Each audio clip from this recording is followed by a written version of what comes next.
আলহামদুলিল্লাহ। আজকে আমি একটি কাপড়ের দোকানে ডেকোরেশন নিয়ে আসছি। এই দোকানটা হচ্ছে আমাদের সোনারগাঁ নারায়ণগঞ্জ থানা রোডে 100 প্লাজার 3 তলায় রেডিমেড কাপড়ের দোকান।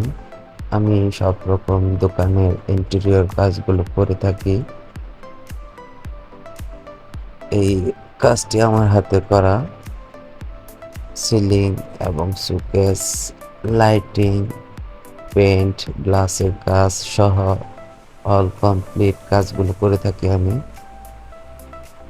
আপনারা চাইলে আমার সাথে যোগাযোগ করতে পারেন। আমার ফোন নাম্বার দেওয়া থাকবে অবশ্যই আমার চ্যানেলে। আমি সব রকম দোকানের ইন্টেরিয়র কাজগুলো করে থাকি। এই কাজটি করেছি খুব, দোকানটা অত বড় না, খুব ছোট।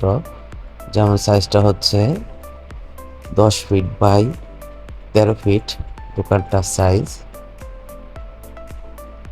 এই হচ্ছে পুরো দোকানটা। সম্পূর্ণ কাজটা করেছি আমি লাক্সারি পেন্ট আর হচ্ছে এসপিএল এর উপরে কাজগুলো করা। বোর্ডগুলো ব্যবহার করেছি 18 মিলি গর্জন বোর্ড।